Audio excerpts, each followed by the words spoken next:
Bonjour à tout le monde, bonjour à Yann. Nous allons avec l'aide de Hachem faire notre petit cours, le partager avec tout le monde. Faute de technicien, alors on ne peut pas diffuser les shiurim comme on veut, et aussi beaucoup de temps. Mais il nous faut nous associer dans en ce mois de Nissan qui s'approche à grande vitesse. Ça sera donc mardi. Mardi, c'est Yom Shlishi. Yom Shlishi, c'est un jour exceptionnel dans la création. Ne'emar bo pa'amayim kitov. Il a été dit au sujet du troisième jour de la création, 2 fois le mot tov. C'est pas beau ça? Ça veut dire tov, ça fait combien? Ça fait 17. Tov, c'est 17. 17 fois 2, ça fait combien? 34. Tiens, quoi ça ressemble, 34? Ben 34, c'est Dal. Dal, c'est la pauvreté. Dal, c'est Babel. Babel, ça veut dire l'homme est méboulbal, est troublé. Il devient le mot Babel. Et le mardi, dans ce Rosh Chodesh Nissan, qui est un mois très puissant dans la Kedusha, dans le ciel, ils sont tellement heureux, tellement contents, les cieux, la terre, puisque le nom saint du divin, j'ai nommé le tétragramme Yudke Vavke, il est composé dans chaque mois. Il y a, comme disent les kabbalistes, le Harizal notamment, le Sefer Hasidim, ce sont des rabbins antérieurs qui ont remarqué dans certains versets de la Torah, bien sûr c'est concocté, extrait de plusieurs versets de la Torah, qu'il existe 12 combinaisons du nom de Dieu. Alors, nous avons 12 mois de l'année. Chaque mois est géré par un tétragramme, Yudke Vavke. Ce nom, il indique quoi? Que l'Éternel se trouve dans les cieux et dans la terre. Il est omniprésent. Il est le maître du monde, Adon HaKol, le maître du monde. Il est l'union du temps. Le passé, le futur et le présent. Et là, il existe, il fait vivre, il allaite, il unit par ce nom. À quel moment il est en ordre? Bien sûr, Yud, Ke, Vav, Ke, comme il s'indique, comme il s'écrit, c'est le mois de Nissan. Après, il change. Nissan, Iyar, Sivan, la combinaison de ce nom, elle se transforme, et au fur et à mesure qu'elle se met en désordre, il y a un bilboul. Il y a dégénérescence qui se produit. Une décomposition des choses. Ça, les kabbalistes l'ont remarqué, notamment le mois de Nissan, c'est la sortie d'Égypte. Donc, qui dit mieux? Israël a été choisi par Hachem comme peuple, comme État, comme ses enfants, comme ses premiers-nés. Comme il est marqué dans Parashat Bo, Béni, Bechori, Israël. C'est marqué dans la Bible, ouvert, ouvre-le. Tout le monde ne peut pas le contester, c'est marqué. Mon fils est né Israël. Il a marqué. Il ne peut pas mentir. Puisque à partir de ce livre sacré qu'a écrit notre Seigneur, Moshe Rabbeinu alav shalom, il a reçu la Kedusha de Hachem, eh bien, c'est le mois de Nissan. Le mois de Nissan, Yud Kevavke. Où on trouve dans le mois de Nissan les versets qui indiquent cela, qu'il y a une joie intense de l'univers entier, pas seulement terrestre, mais céleste aussi. Le verset dit dans les psaumes, Ismehu Hashamayim Bedagel Haaretz Veyomru Bagoyim Adonai Malach. Ça, c'est le psalmiste. Regardez comment, dans notre Bible, puisque le livre des psaumes fait partie des 24 livres de la Bible, regardez comment tout est fait avec minutie, avec intention, avec une gestion exceptionnelle, codée, en relation avec Akadosh Baruch Hu. Ismehu, d'abord je traduis le texte, Ismehu Hashamayim, que les cieux sont contents. Vetagen haaretz, et la terre est en allégresse.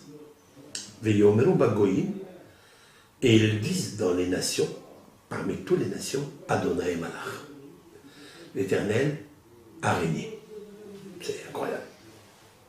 La question est de savoir pourquoi le psalmiste, il relie le ciel, la terre. Pourquoi il fait rentrer l'idée des goïms. Les goïms disent Hachem Malach. Pourquoi c'est pas nous? Vous remarquerez d'abord le code Yud Ke Vav Ke. Si vous prenez le nom de Yud Ke Vav Ke, le nom de Dieu comme il est écrit, eh bien Yud c'est Yismehu, He Hashamai, Vav Vetagel, He Haaretz. Le nom de Dieu. Lorsqu'il est en ordre, il est en ordre uniquement le mois de Nissan.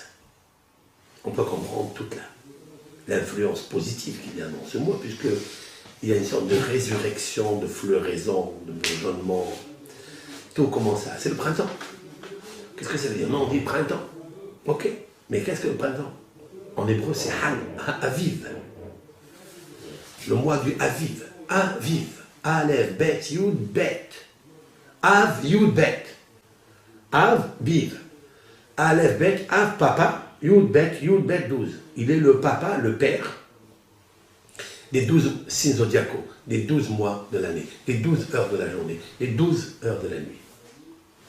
À partir de quand on commence? Le mois de Nissan. C'est celui qui va indiquer le mois de Nissan, les Moadim, les fêtes juives, le calendrier juif. Parce que le mois de Nissan est géré par l'ultime nom sacré de Akadosh Baruch Hu, c'est-à-dire Yud Ke Vav Ke en ordre. Le mois de Iyar, c'est-à-dire le mois du signe zodiacal Taureau, il y a un changement. C'est-à-dire, ce qui est la tête, c'est le bélier, c'est la tête du mois, Nissan. Ce qui est la tête, c'est qu'il y a à l'intérieur de la sagesse, de l'intuition, de la compréhension, la parole, le regard, l'écoute, le goût, c'est-à-dire toutes les parties qui profitent dans le corps. C'est tous les 5 sens qui s'y trouvent bien sûr avec le corps.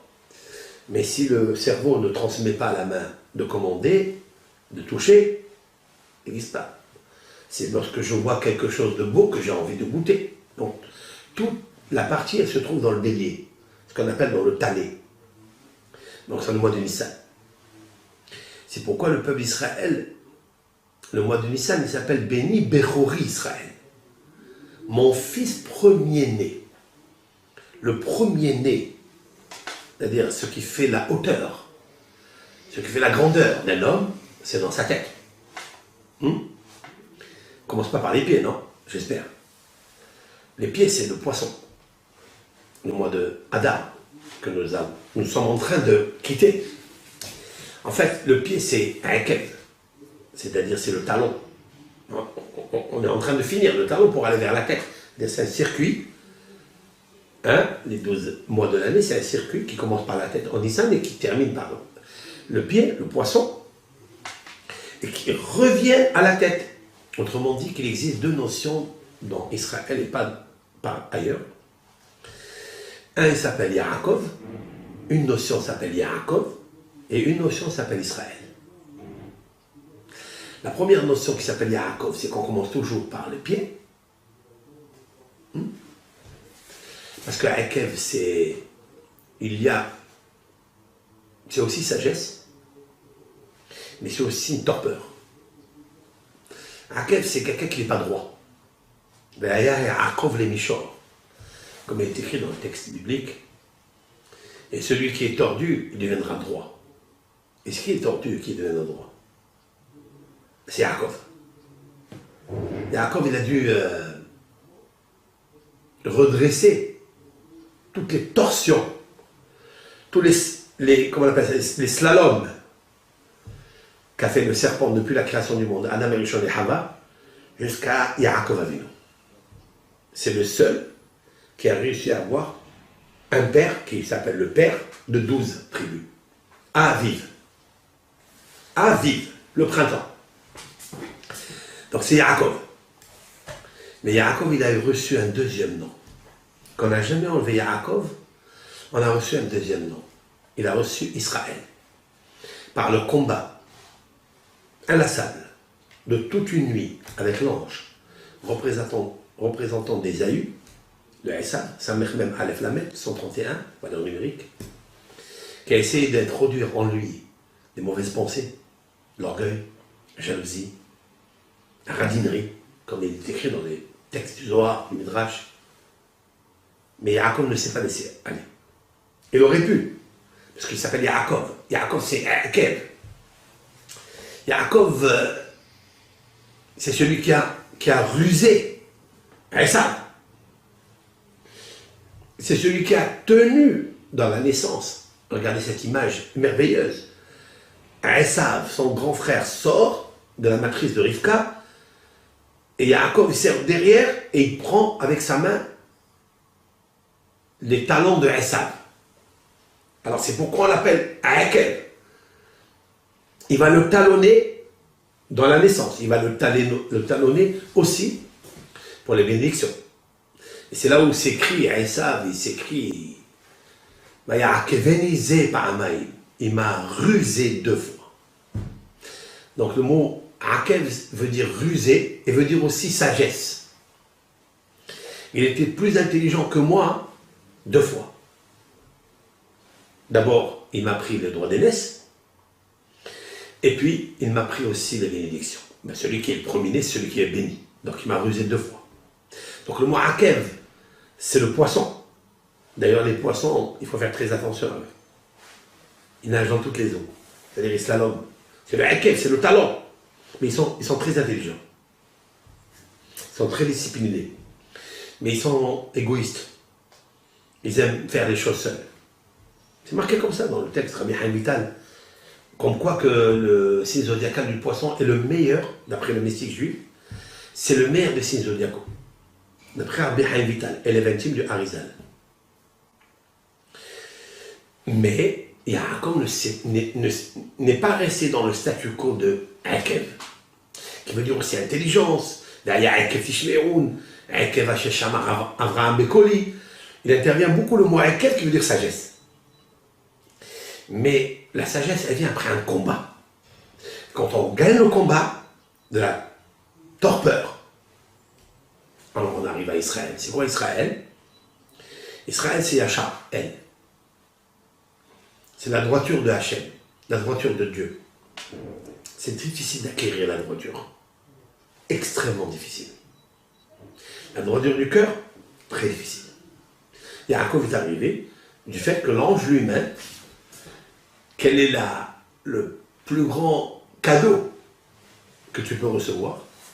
C'est de faire de ton ennemi ton ami. Et Zéo Gibor, comme dit le sage, qu'est-ce que l'homme fort? C'est celui qui rend son ennemi son ami.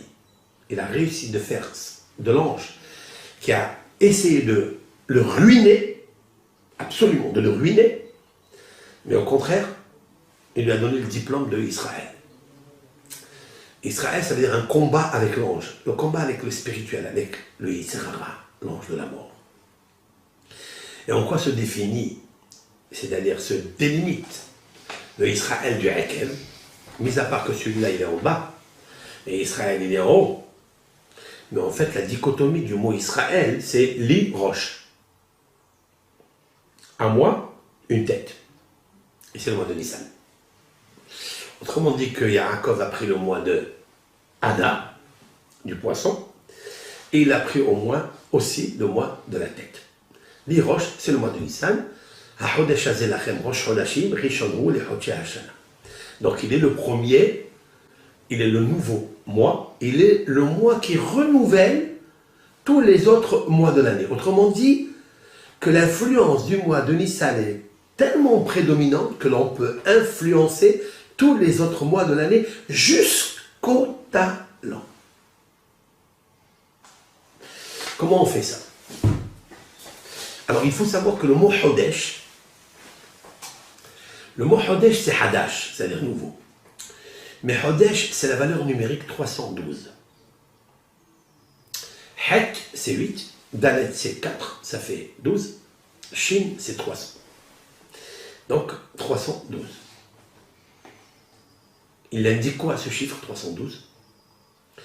Mais ce sont les 12 mois de l'année. Comment? Parce que si on prend 26, qui est le signe, qui est le chiffre du tétragramme, puisque le mois de Nissan est régi par le mois, par le nom de Dieu. Yud Kevav, qui est 26. Le mois de Iyar, le mois de Sivan, chaque mois. Si on multiplie 12 par 26, on obtient combien? 312. Valeur numérique, Hodesh. Hodesh Hadash. Celui qui fait le mois, c'est la gestion du nom qui lui donne l'influence. Donc le mois de Nissan, puisqu'il est influencé par l'Yud Ke Vav Ke en ordre, donc on arrête le Bilboul. On arrête le Babel. Et c'est le mois de Nissan où on sortira de tous les exils. Dans l'exil où nous sommes. Et dans l'exil où nous sommes, ça n'est pas seulement que Babel, c'est-à-dire 70 ans de Babylonie, d'exil, après la destruction du premier temple, qu'on a oublié d'ailleurs. Mais on n'a pas oublié qu'il s'est détruit. 70 ans après, il a été reconstruit. Mais jusqu'alors, ça fait 2000 ans qu'on attend. Alors dans les 2000 ans, il ne faut pas penser que nous sommes sous la galoute de Édom, seulement de Édom, de Esav. Mais il y a dedans tous les exils brouillés, d'accord, à l'intérieur. Il faut savoir que la galoute de Édom est rouge. Nous sommes dans le rouge. Complètement dans le rouge. Mais il est écrit dans la Torah que le mois de Édom en sortira le mois de Nissan. Parce que si le signe zodiacal de Nissan, c'est le bélier, qu'est-ce qu'il fait? Il est en tête. C'est ce bélier-là qu'on a pris, qu'on a égorgé, qui est devenu l'anneau pascal. D'accord? Il faut savoir que l'anneau pascal, c'est juste un jeu de mots, peut-être il est universel. Ça passe et ça cale. Ça veut dire quoi? Quand on était 210 ans en Égypte, on va dire 430 ans, d'après ça, certains. On est sorti de là ou pas? On est sorti. On est sorti fort. On est devenu un peuple. On a fait le veau d'or. Et c'est là où toute la problématique, c'est le veau d'or. Le veau d'or aujourd'hui, ça n'est plus le veau qui mange de l'herbe. Comme dit le texte dans les psaumes. On a changé notre honneur, l'honneur d'Israël, c'est-à-dire la Kala, avec le Hata, Akadosh Baruch Hu, qui nous a fait sortir d'Égypte. En quoi on a changé ça? On a changé avec un bœuf qui mange de l'herbe. C'est marqué. Shor Ochel Aseb. Il mange de l'herbe. Avec ça, on a changé à Akadosh Baruch Hu. C'est incroyable. Qu'est-ce que c'est Aseb? Il mange de l'herbe. Oui. Aseb, c'est les initiales Oseh Shalom Bimromav. C'est l'Éternel qui fait la paix dans les cieux et dans la terre. Dans toutes ses œuvres. Aseb. Aïn, Shin, Bet. Oseh Shalom Bimromav. Oseh Shalom Bimromav. Les initiales Aseb. Tu sais ce qu'il nous a fait ce veau d'or là? Il nous a divisés et il a mangé le shalom que l'Éternel, il a fait avec le peuple d'Israël au mont Sinaï. Voilà ce qu'il a mangé. Comment on récupère ça? Ben on récupère cela le mois de Nissan. Le mois de Nissan est un mois où c'est lui qui est la tête de 312 forces du nom de Dieu. Autrement dit, qu'il y a c'est un petit peu kabbalistique, c'est vrai, mais c'est très simple et mathématique à extraire. Ce que je veux tirer, ce n'est pas les mathématiques ni l'esthétique, je veux tirer l'éthique et l'apostrophe. À savoir que le mois de Nissan, qui est programmé par la gestion du nom divin Yud Ke Vav Ke en ordre, ce qui fait que la joie des mondes antérieurs ou supérieurs, nucléaires, avec celui de la Terre, de l'univers, du globe terrestre, puisqu'il est proposé dans le verset que David Ameller, par prophétie, a dit « Ismehu hashamayim vetagel haaretz » si on arrive le mois de Nissan à faire une teshuva chez les bas, vayimru bagoyim Adonai malach. Alors, dans les nations, ils diront l'Éternel est roi, et s'il est roi, donc le peuple d'Israël, ce sont les enfants du roi. Mais pour qu'il y ait une chose pareille, il va falloir que le mois de Nissan soit Beli Hametz, sans le levain ou la levure, la fermentation, la dégradation. C'est cette levure qu'il faut faire attention.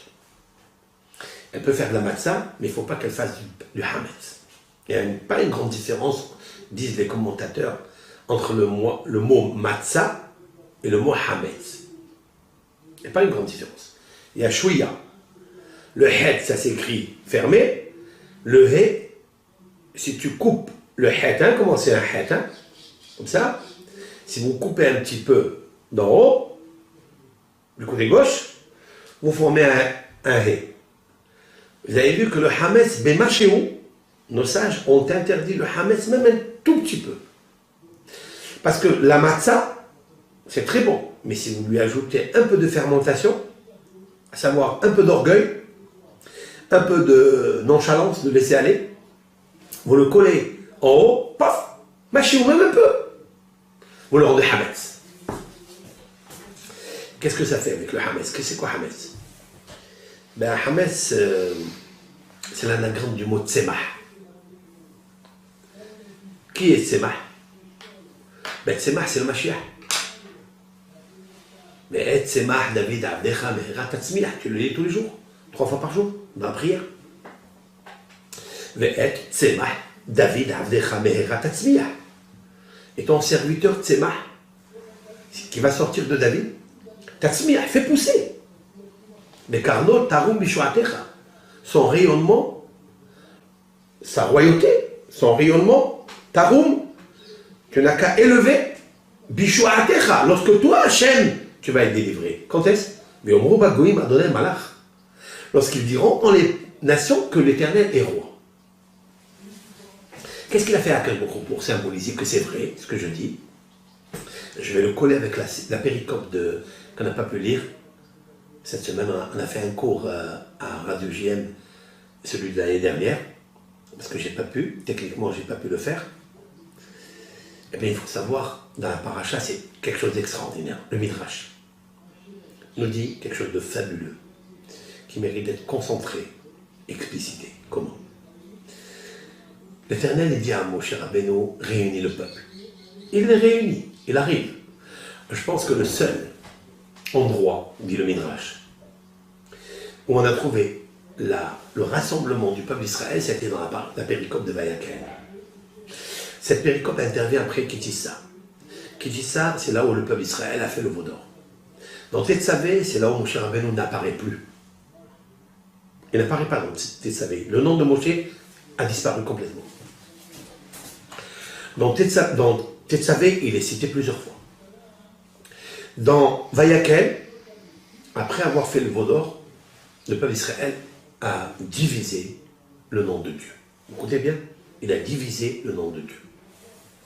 Il est inversé dans les proverbes du roi Salomon qui dit Nargan Mafrid Alouf. Pardonnez-moi par rapport au verset que je cite, il faut tous les versets les expliciter parce que c'est des versets avec des mots durs. Il faut les expliquer. On n'a pas l'habitude, ce n'est pas les psaumes Ashrei Metera qu'on a l'habitude de lire. Ce sont des colonnes vertébrales dans la Bible.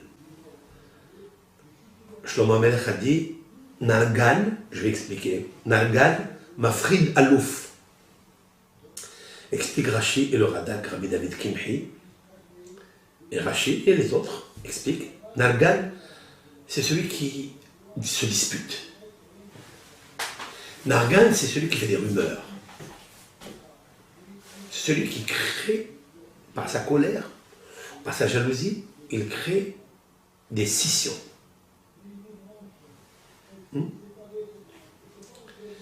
Mafrid, à cause de cela, de ces scissions, Mafrid, il sépare Alouf.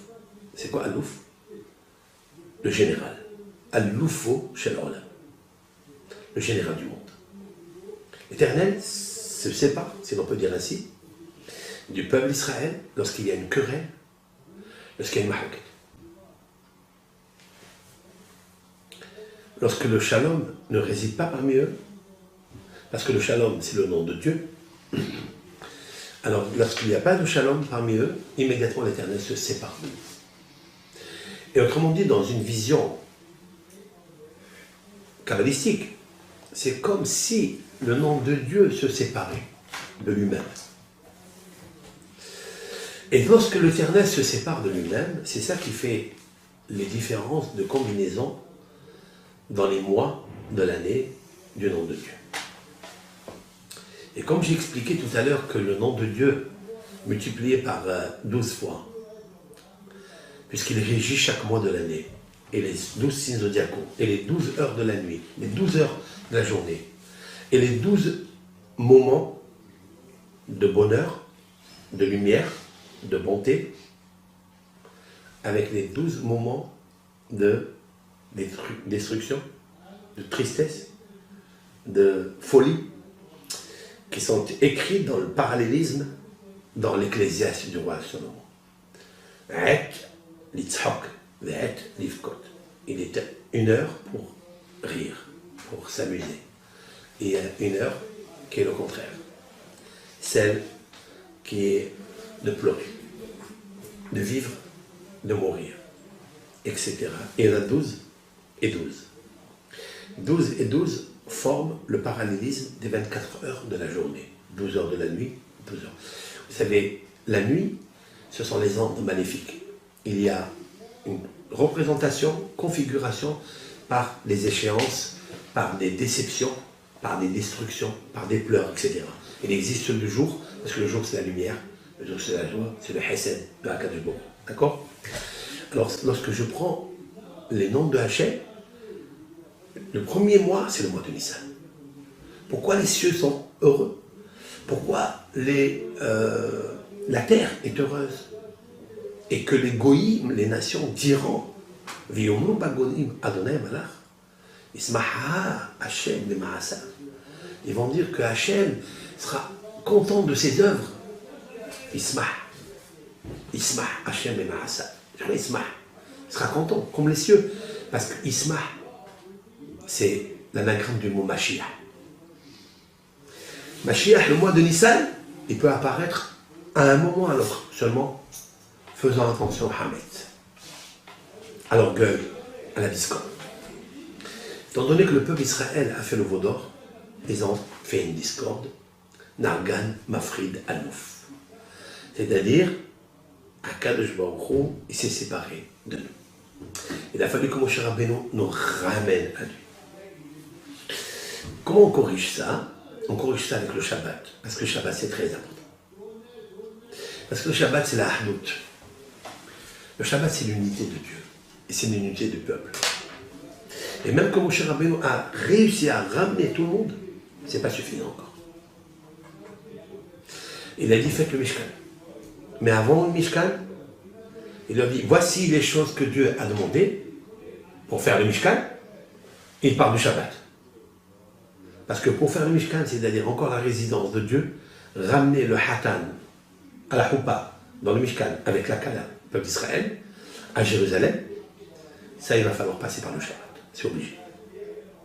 Parce que le Shabbat, Shema Nikucha Belechu, dit le Zohar Kadosh, c'est le nom de Akadosh Baruch Hu. Et on ne peut pas se séparer. Le jour du Shabbat, en le rendant Egel, veau d'or, Parce que ce veau d'or, il va manger l'herbe. Il va manger quoi? Le shalom.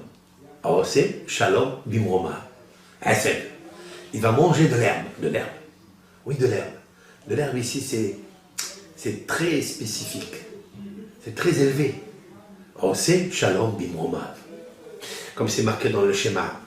Si tu écoutes Hachem, tu fais ses mitzvot, je donnerai de l'herbe dans ton champ. Tiens, c'est ça. Seulement si tu fais tous les mitzvot, combien c'est difficile pour un juif de faire des mitzvot. Le Yitzhara, autant toi tu as envie, le Yitzhara il est double, il est plus fort que toi. Toi tu es en chair et en sang, lui il est en feu.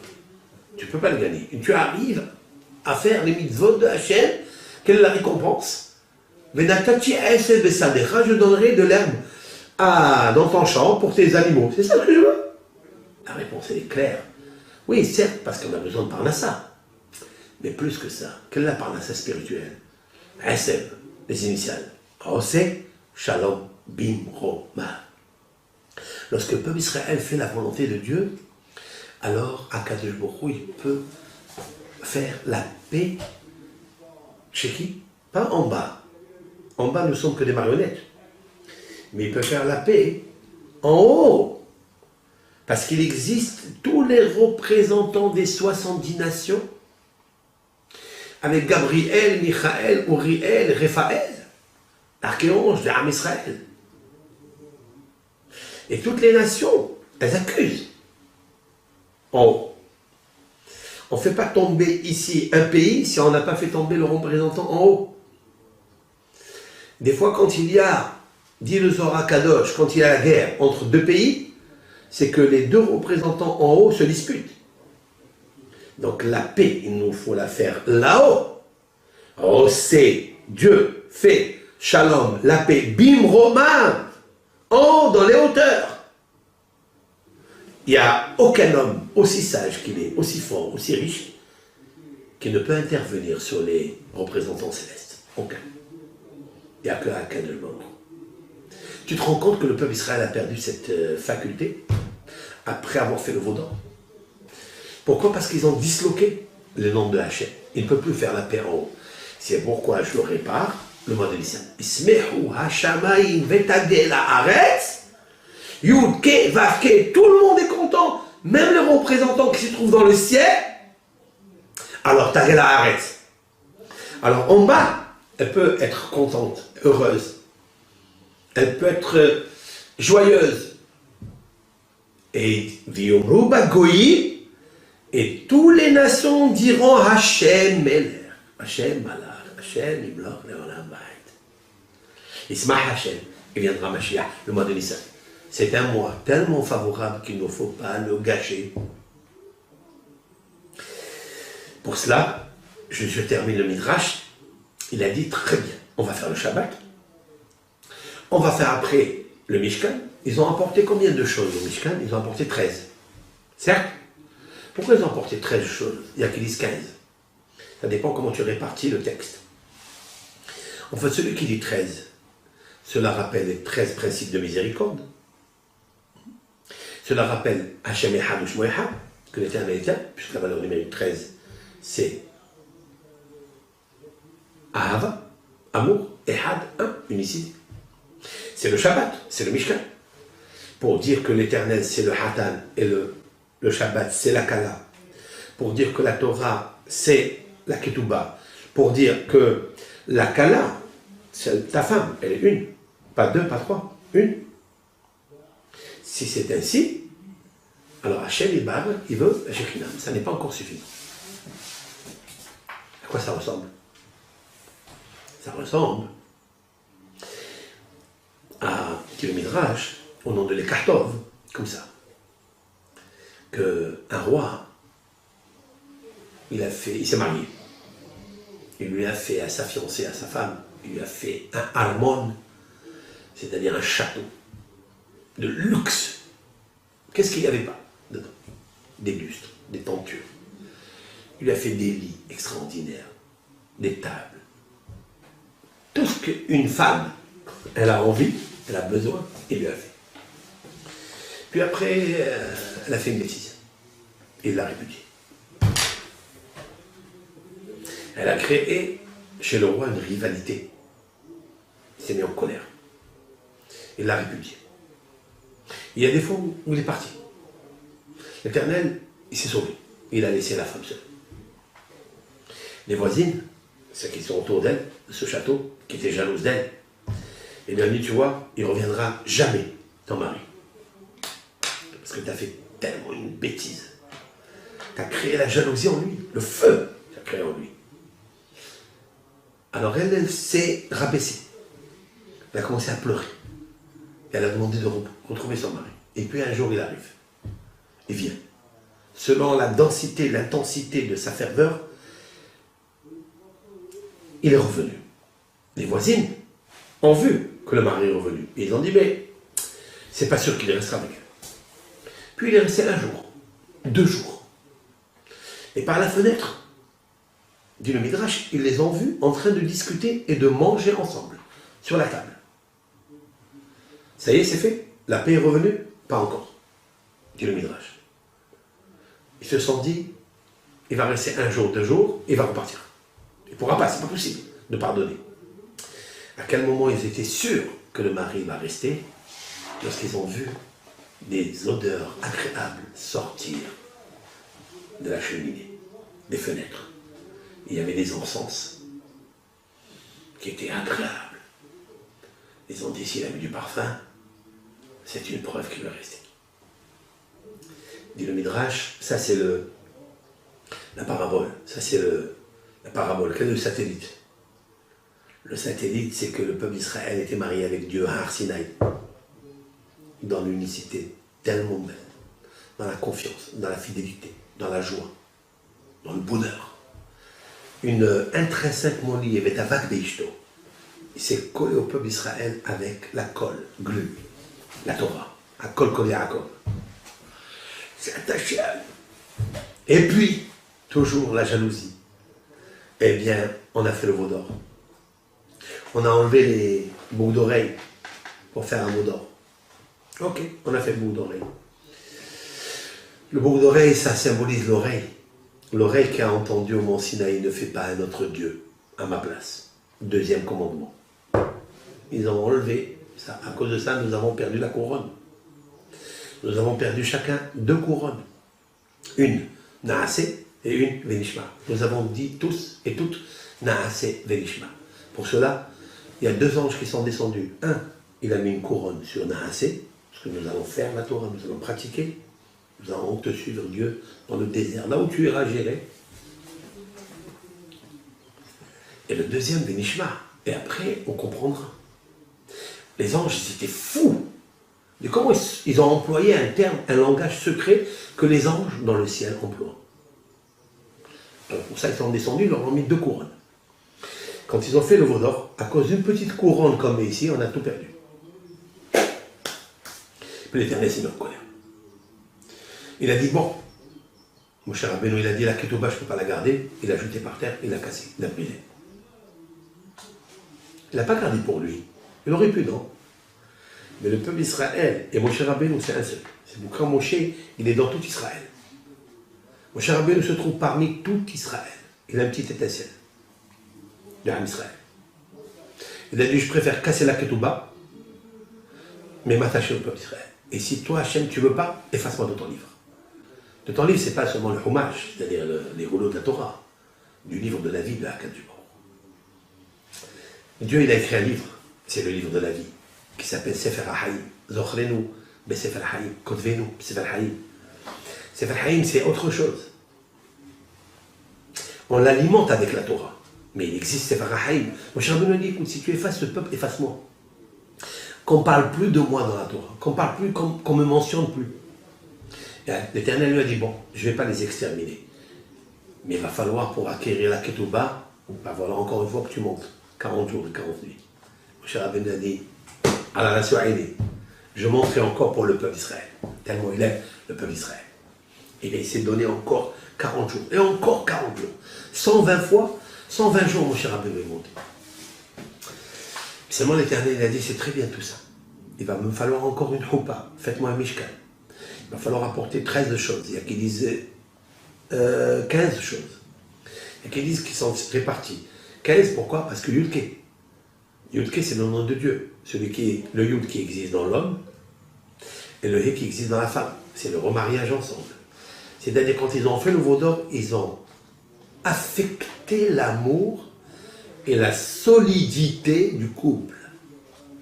Comme Akadosh Baruch Hu, si l'on peut dire ainsi, il a répudié la maman d'Israël, c'est-à-dire la Shekhinah. Comme il est marqué dans l'Ézéchiel, qui Befisha'echem shuleha imerchem. À cause de vos fautes, j'ai renvoyé, répudié votre mère. De qui s'agit-il? La mère, la Shekhinah. Parce que toujours la mère où il y a les poissons, elle est toujours en face du père. Et jamais elle commet d'un père. C'est nous. On n'a plus de repère, malheureusement. Alors qu'est-ce que fait Akadosh? Il a dit, allez, maintenant faites-moi le Mishkan, mais ça ne me suffit pas. C'est comme ce roi, il est rentré dans la maison. Mais à quel moment Dieu il a dit, c'est bon, je reste, quand il y a les odeurs agréables, les encens, les plantes aromatiques. Et pour ça, je vais vous dire un grand hidouche, avec l'aide de Hachem. Lorsqu'on commence dans Parashat Vayakel, ou Parashat Kitissa, je vais revenir à Kitissa, c'est là-bas, ou au milieu de la Parashat, on parle du veau d'or, mais juste après le dénombrement du peuple d'Israël, qu'ils ont donné chacun le demi-cycle, l'Éternel, il dit, voici les choses qui vont arriver au Mishkan. Pas la fabrication du Mishkan, mais qu'est-ce qu'on a besoin dans le Mishkan? Quel est l'ustensile par lequel l'Éternel a commencé? C'est très intéressant de savoir quel est le premier ustensile par lequel l'Éternel a commencé. Je vais vous le dire de suite. Et c'est celui avec lequel la paracha de Pécoudé va terminer. Très très intéressant. C'est lequel? Et je vais vous le dire de suite. Donc, depuis le chapitre 30 jusqu'au verset, je pense, voilà, Tetzaïn, c'est-à-dire 16, il va parler donc de la recommandation du demi-cycle. Après, il dit, tu prendras tout cet argent et tu l'offriras pour construire la tente d'assignation, d'accord, pour que soit ce Mishkan un pardon pour les âmes du peuple d'Israël. Qu'est-ce qui est dit tout de suite? Vaidaber Adonai el Moshe lemor. Et l'Éternel dit à Moshe en disant, Ve'asita kior nehoshet, ve'chano nehoshet lerohza. Tu feras une cuve en cuivre, ve'chano et un support en cuivre, lerohza pour se laver les mains. Ve'nakata oto, tu poseras la cuve, ben ohel moed ou ben amizbeah, entre la tente d'assignation et l'autel. L'autel de quoi? L'autel des encens. Il y a 3 autels. Il y a l'autel des encens, qui était fait en or, entièrement en or. Après, il y a l'autel des sacrifices, des holocaustes. Et il y a l'autel des Misbah Adama, qui était en pierre. Il y a 3 autels. Mais celui-ci, qui était c'est-à-dire dans la cuve, qui était faite en cuivre, avec le support en cuivre, qui était donc cette cuve-là, plein d'eau, on la mettait entre le Ohel Moed, la tente d'assignation, le Mishkan, et le Mizbeah, l'autel des encens. Tout de suite, c'est-à-dire des parfums, l'autel des parfums. Penatata Shamamaïm, tu mettras de l'eau dans la cuve. Aaron, le grand prêtre, et ses enfants se laveront les pieds et les mains.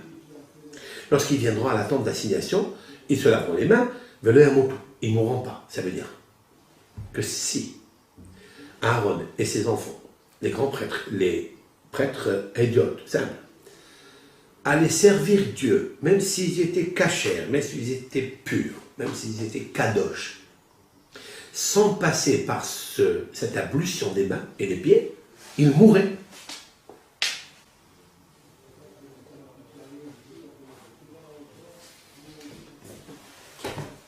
la question est de savoir pourquoi l'Éternel, il a parlé d'abord de cette cuve et de ce support où on a mis l'eau. Et pourquoi immédiatement les encens? C'est marqué après dans le chapitre plus tard.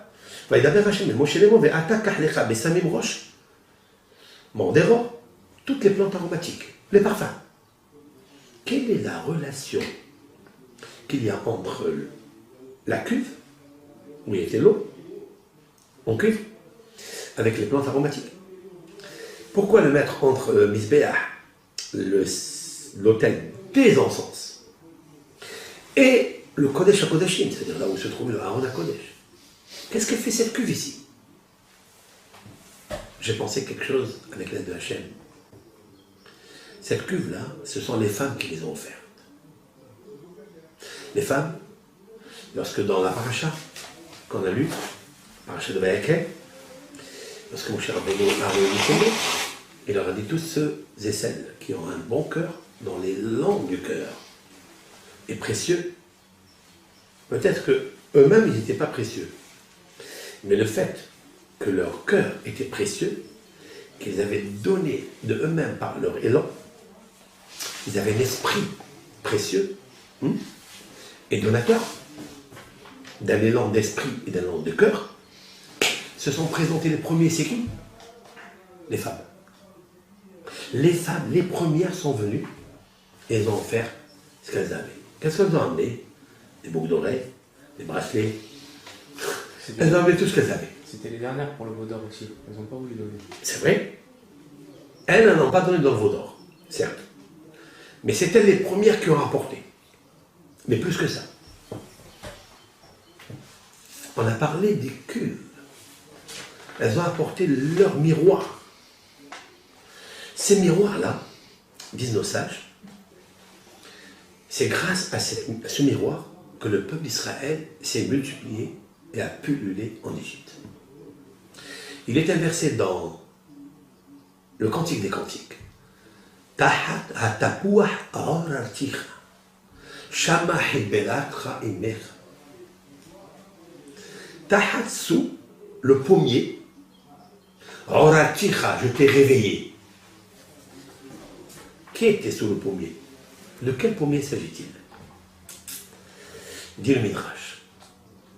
Il s'agit ici de l'amour que les femmes hébreux ont apporté à leur mari alors qu'ils étaient fracassés du travail des pyramides. Ils arrivaient à la maison capote.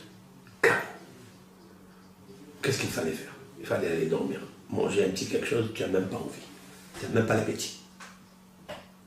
Tellement le travail était accablant et fracassant. Qu'est-ce qu'elles ont fait, ces femmes exceptionnelles? Elles les attendaient.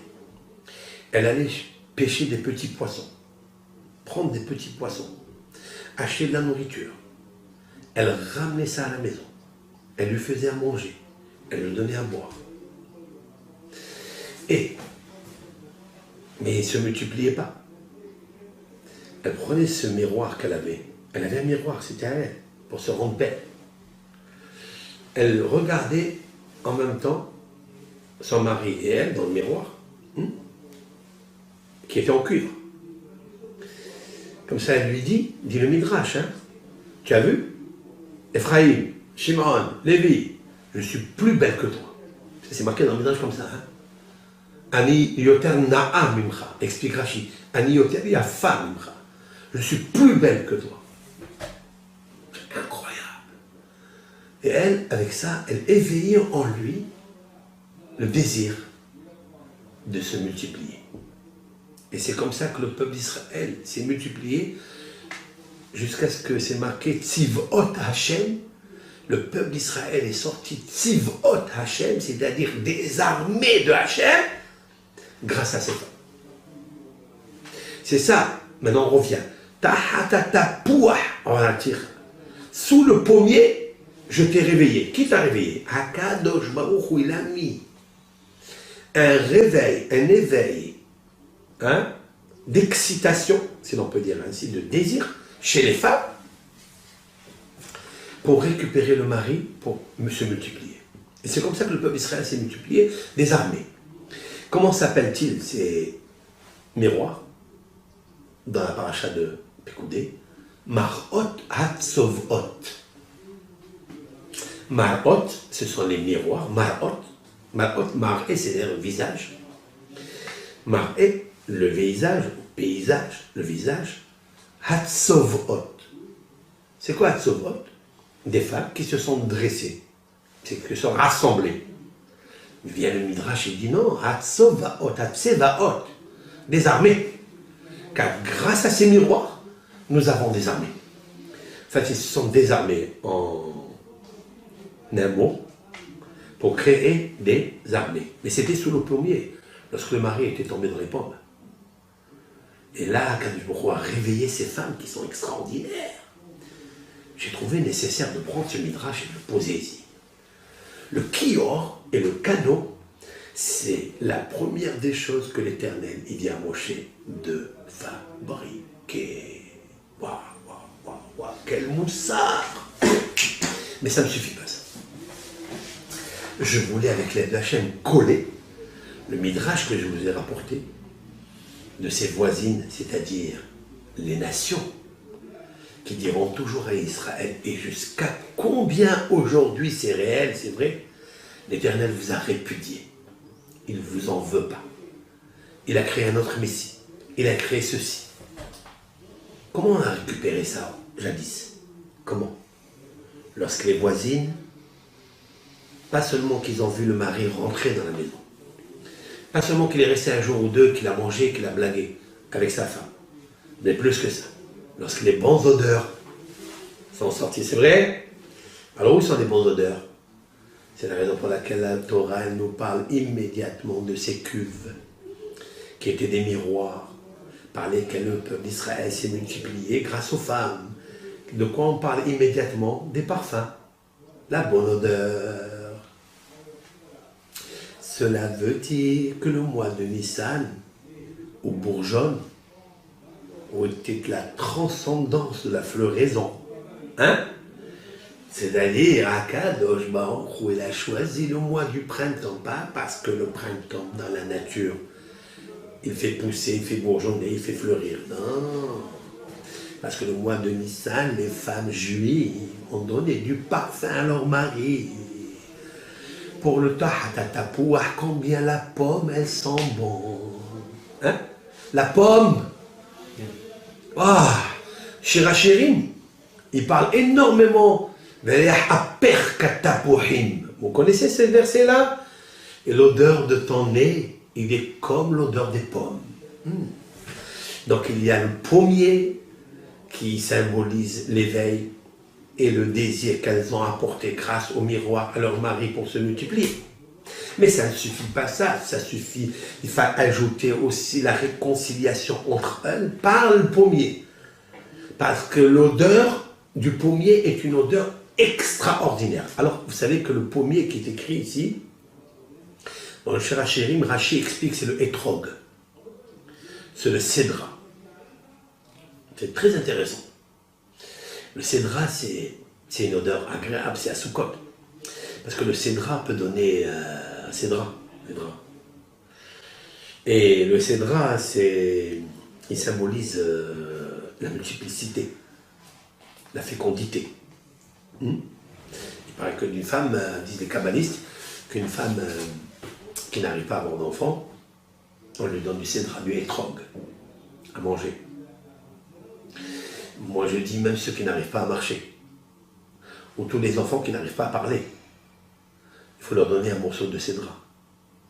Ou bien à Soukot, parce qu'il y a des gens qui bégayent, des gens qui se réveillent le matin, ils n'arrivent plus à parler, à dire un mot. On donne le hétrog après Soukot, avec la pitémet, avec la tétine. Elle s'appelle pitémet, comme la tétine. Eh bien, elle le casse avec ses dents. Elle casse la tétine avec ses dents. C'est une grande ségoula pour qu'elle puisse marcher ou qu'elle puisse parler. Très important ça. Qu'est-ce qui symbolise tout ça? Parce que le peuple d'Israël a donné naissance à tous ces armées d'Israël grâce à ces miroirs, sous le pommier, sous le cédra. Oui. Je voulais dire deux choses.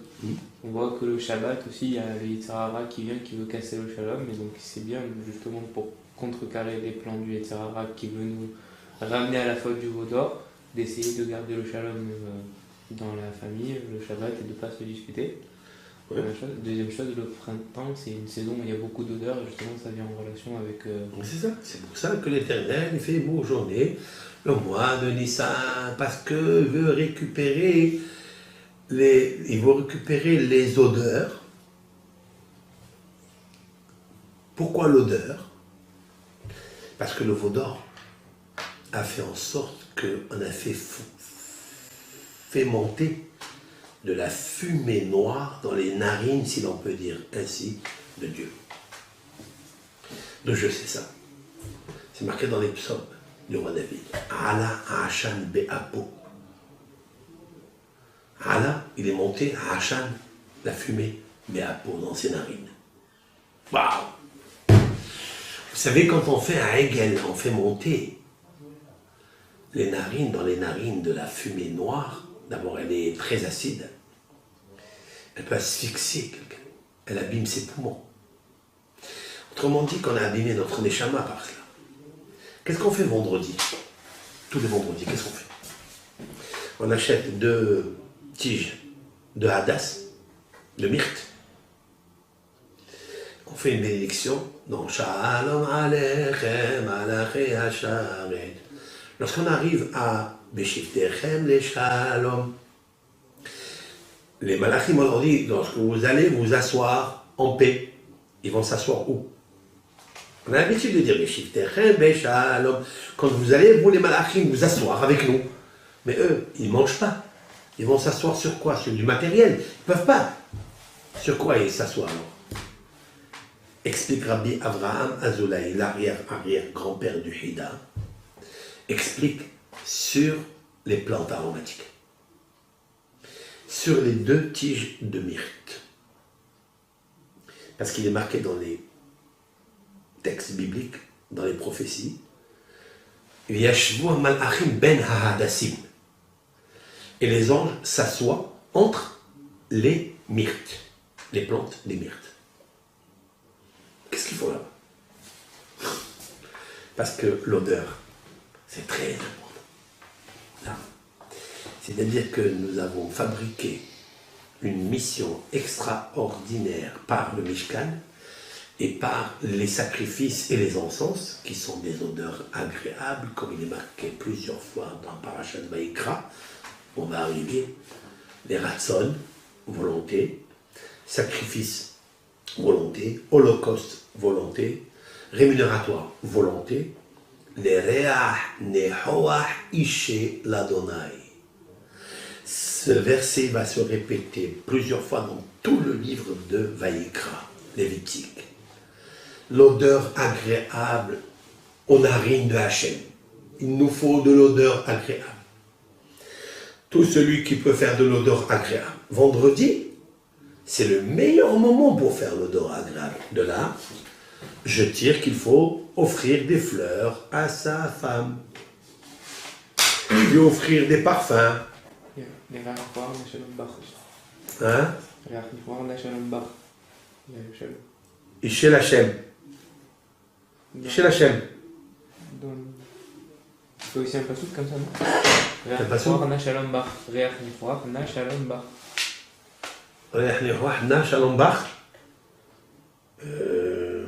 Je ne vois pas, mais... Il me semble. Peut-être. Ça me dit quelque chose. Oui, mais de toute façon... Justement, c'est ça que comment on a su qu'il y avait le shalom entre les deux? C'est lorsqu'elles ont... Les voisines, c'est-à-dire les nations, ils ont vu qu'ils ont fait monter des parfums agréables. Donc c'est le shalom. C'est vrai. Et c'est la raison pour laquelle tu rentres avec les 2 bâtés à Hadas. En Israël, c'est une coutume déjà très ancienne, qu'ils ont des 2 myrtes. Et quand on finit la prière, pendant la prière, on fait Baruch Ata Hashem Hatse Besamim. Parce que les Besamim, c'est la plante qui nous a réconciliés avec Akadosh Baruch Hu après la faute du veau d'or. Mais en fait, les boucles d'oreilles, on les pose où les boucles d'oreilles? Ici? Ou sur le nez? En fait, les boucles d'oreilles, c'est une coutume qui est une coutume d'esclavage. Puisque la Torah nous dit, lorsqu'un esclave juif qui s'est vendu ou qui a travaillé parce qu'il a volé, donc il doit rembourser, il devra rester chez toi pendant 6 années et après tu le laisses partir en liberté. Et si il veut rester avec toi parce qu'il t'aime, il aime sa servante, sa femme, ses enfants, alors tu le approcheras devant la porte et devant le linteau et poteau et tu poinçonneras son oreille avec le matzéa, avec un poinçon. Parce qu'il veut rester un esclave jusqu'à 50 ans, jusqu'au jubilé. Moi, je lui ai donné une chance de jubilé, d'être content et de sortir après 6 ans. Lui, il veut rester jusqu'au jubilé. Ok? Donc, tu es un esclave. Donc, on lui poinçonne l'oreille, comme les esclaves autrefois, c'était des personnes qu'on leur donnait. Pourquoi? Parce qu'il a entendu à Arsinal de ne pas être esclave, à part le serviteur de Dieu, mais pas un esclave chez un esclave. Ça, c'est vrai. Mais où on posait le boucle d'oreille? C'est la boucle du nez. On a vu Eliezer, Eved Abraham, quand il a quitté donc, la terre d'Israël pour aller chercher une femme pour Yitzhak. Il a vu Rivka. Va'asim et un nezem al appa. Je lui ai mis la boucle d'oreille, enfin la boucle du nez, sur son nez. Ça veut dire que de là on voit que les boucles, on les mettait dans le nez, on les met pas dans le... Pourquoi on les met dans le nez, les boucles? Aujourd'hui, à la mode, on les met de partout, dans les yeux, dans les lèvres, c'est devenu shklamat, c'est khlat, Babel, tout est babylonais, tout est meboulbal, gilgoul, Dieu préserve. Ah, pourquoi on le mettait dans le nez? Faire très attention aux odeurs. C'est un siman que l'odorat, il est très important. C'est pourquoi la Torah, elle a juxtaposé les deux choses. Les parfums et la cuve, où il y a de l'eau. La cuve, c'est les femmes, qui ont apporté la multiplicité au peuple d'Israël. Ils ont fabriqué des armées. Et le parfum, parce que c'est grâce aux pommiers qu'elles se sont installées, comme si elles sont revenues jadis au Gan Eden. Tu vois? Il y a qui dit c'est un pommier. C'est pas un pommier, c'est le cédra, c'est vrai. C'est le cédra que Hava, elle a pris. Elle a donné à consommer à son mari, qui a entraîné la division, la dispersion du nom de Dieu. Donc, la dispersion des êtres. D'abord le couple. Comment on répare ça? En ramenant des odeurs agréables, comme dans le Gan Eden. C'est la raison pour laquelle ils se mettent à Shamayim, le mois de Nissan. Parce que le mois de Nissan, il y a la floraison.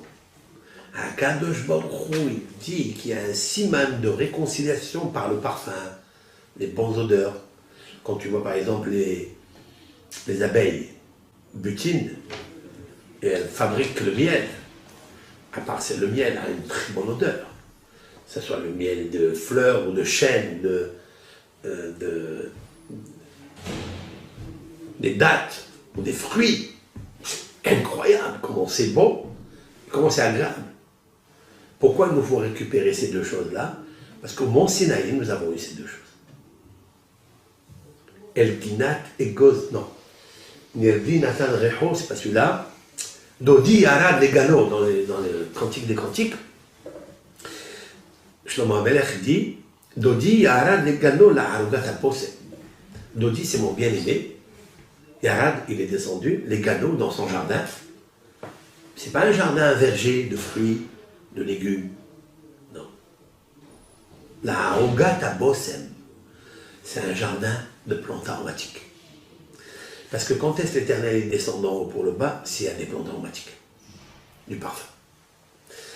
Alors, vous savez très bien que le Mashiach Tzidkenu qui va venir en Nissan, bientôt, en tous les cas, on l'espère et on prie, mais il aura une très grande qualité.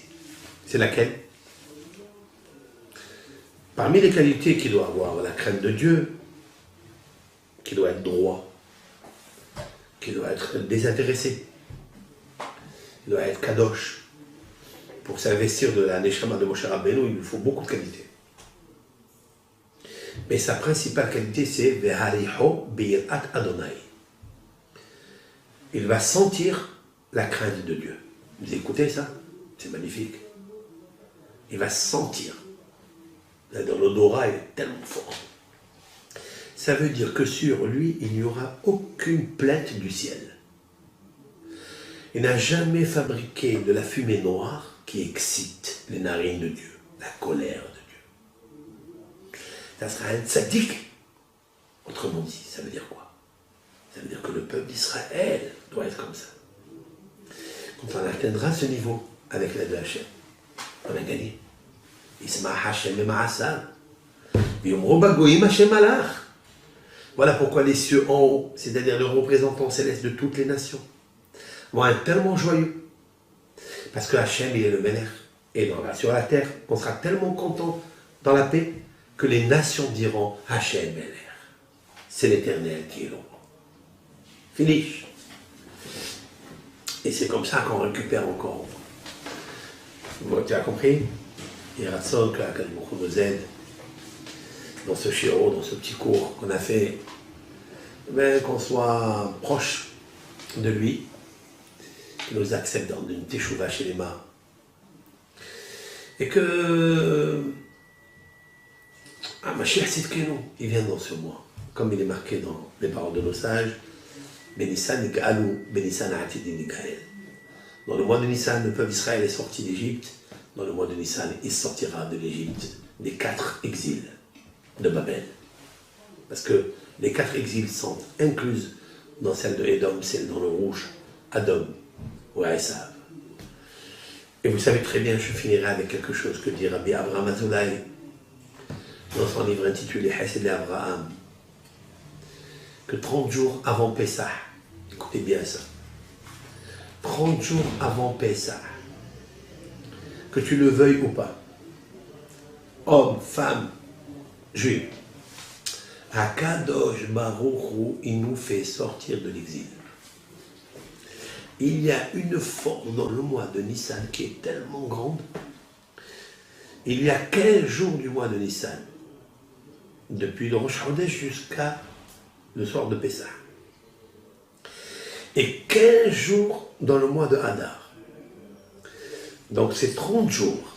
L'Éternel, il fait sortir les Neshamot de la Klippa, du Galout, du creuset de la Touma.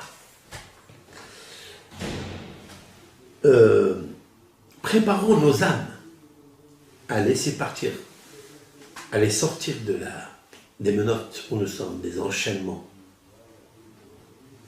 où nous sommes pris. Grâce au mois de Nissan, on peut sortir du Chevi. Chevi, c'est la captivité. Comme j'ai dit tout à l'heure que si on multiplie Yud Ke Vav Ke par 12, ça me fait Chevi, c'est-à-dire 312. Chevi. Chevi jusqu'à l'Akba Omer, Shimon Ben Yochai. Jusqu'à là-bas, jusqu'à l'Akba Omer. Nous préparons maintenant de ce Nissan-là de sortir de l'exil où nous sommes. Combien nous sommes dans l'exil, que ce soit un exil individuel, qui est provoqué bien sûr par l'exil de l'ensemble universel du peuple d'Israël. Ça n'existe pas un juif qui peut dire « moi je suis seul ». Moshe Rabbeinu, il a compris qu'on ne peut pas être seul, on ne peut pas être solo, on ne peut pas travailler seul. C'est impossible.